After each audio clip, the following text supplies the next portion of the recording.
আসসালামু আলাইকুম রহমতুল্লাহ। প্রিয় দর্শক, সোশ্যাল মিডিয়ায় একটা ভাইরাল ভিডিও যেটা গত কয়েকদিন আগে আমি করেছিলাম, সেটা হচ্ছে বিএনপি নেতা সাবেক স্বরাষ্ট্রমন্ত্রী বাবর সাহেবকে নিয়ে। যে স্বরাষ্ট্রমন্ত্রী বাবর সাহেব তিনি বৈষম্য শিকার। বিএনপির মধ্যে তাকে মেন স্ট্রিমে মেন মিডিয়াতে তাকে সামনে নিয়ে আসা হচ্ছে না। কারণ কি? অথচ সালাউদ্দিন চৌধুরী তিনি দীর্ঘদিন ভারতে ছিলেন, ভারতের জেলখানায় ছিলেন এই ধরনের দাবি করেছে।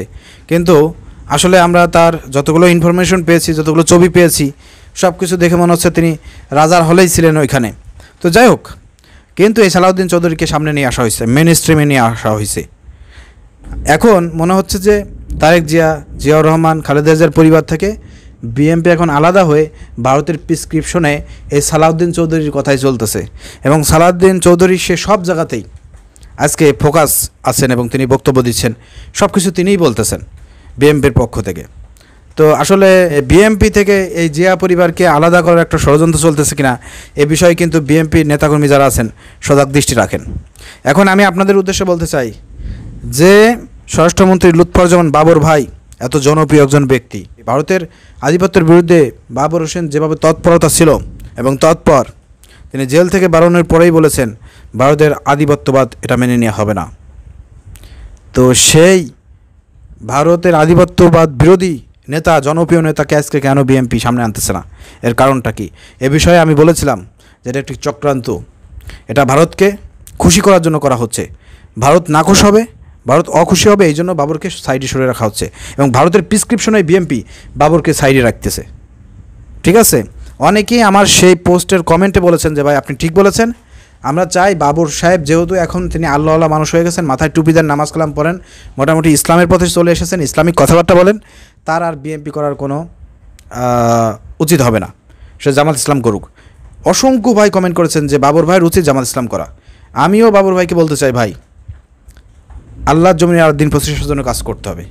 জীবনের অনেক সময়, লম্বা সময় জীবনটা আপনি জেলখানার মধ্যে কাটাইছেন, আপনার হয়তো হুশ জ্ঞান ফিরে এসেছে, আপনি বুঝতে পেরেছেন যে দুনিয়াবি কোনো দল করে, কোনো নেতার আদর্শ বাস্তবায়ন করে হয়তো জান্নাত পাওয়া সম্ভব না। রাসূলের আদর্শ বাস্তবায়ন করার জন্য, দিন প্রতিষ্ঠার জন্য কাজ করলে পারে জান্নাত পাওয়া সম্ভব। এটা হয়তো আপনি বুঝতে পেরেছেন, রিয়েলাইজ করেছেন। এজন্য অনুরোধ করব, আপনারা যারা ভক্তবৃন্দ আছে, বাংলাদেশে অসংখ্য মানুষ চাই আপনি ইসলামী আন্দোলনতে যোগদান করেন, জামাত ইসলামীতে যোগদান করেন, অথবা আপনি ইসলামী আন্দোলনের জন্য কাজ করেন। এই জন্য কিন্তু অনেকেই কিন্তু আপনাকে আহ্বান জানিয়েছে জামাতে আসার জন্য। তো এই বিষয়টা একটু আপনি সিরিয়াসভাবে চিন্তা করবেন।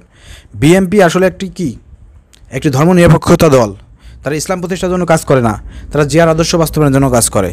অতএব যে দলের মধ্যে ইসলাম নাই, নারে তাকবীর আল্লাহু আকবার স্লোগান নাই, এবং যারা বর্তমান ভারতের প্রেসক্রিপশনে চলতেছে, এই দলে আপনার কোনো খানা হবে না। ভারতের পক্ষে কথা না বললে পারে, ভারতের সাথে সুর না মিলালে পারে, আপনি এখানে ঠাঁই পাবেন না, সেটাই আজকে প্রমাণিত হয়েছে। অতএব যেখানে আপনার মূল্যায়ন নাই, যেখানে আপনার ঠাঁই নাই, সেখানে থেকে তো কোনো লাভ হবে না। এই জন্য নেতাকর্মীরা এবং সারা বাংলাদেশ থেকে আপনার বক্তবৃন্দরা আহ্বান জানিয়েছে জামাত ইসলামীতে যোগদান করে কর্মী হিসেবেও যদি আপনি কাজ করেন তাহলে আপনার মূল্যায়ন হবে, আপনাকে মানুষ ভালোবাসবে ইসলামের প্রতি আসার জন্য। এটা একটু খেয়াল করেন। প্রিয় দর্শক, আপনাদের যে চাওয়া পাওয়াটা ছিল, আপনাদের যে কমেন্ট ছিল, সেগুলো আমি পৌঁছে দিলাম ভিডিওর মাধ্যমে।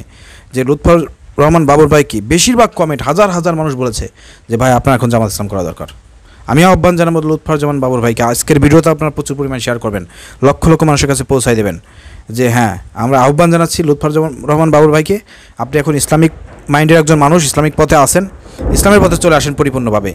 ওই নিরপেক্ষতা, ধর্মনিরপেক্ষতা, এই কুফরি মতবাদের দলের মধ্যে থেকে আপনি সুখ পাবেন না, মূল্যায়ন পাবেন না, বৈষম্যের শিকার হবেন, সেটা ইতিমধ্যে বুঝতে পেরেছেন।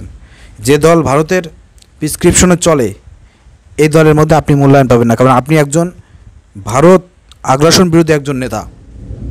আপনার কথায় থরথর করে কাঁপত ভারত, আপনাকে ভয় পায়, যার কারণে এখন ভারত আপনাকে বিএনপির মধ্যে ইনভলভ করাচ্ছে না। এই জন্য বিএনপিকে চাপ দিয়ে আপনাকে দূরে সরিয়ে রেখেছে, এটা আপনি নিজেও বুঝতে পারতেছেন, দেশের জনগণও বুঝতে পারতেছে। এই জন্য আমরা আজকে কথাগুলো বলতেছি। আপনার অনুরোধ করব, জীবনের শেষ পর্যায়ে এসে ইসলামের পথে, দিনের পথে সময়টা ব্যয় করেন, কাজে লাগবে। প্রিয় দর্শক, ভিডিও শেয়ার করেন। আসসালামু আলাইকুম রহমতুল্লাহ।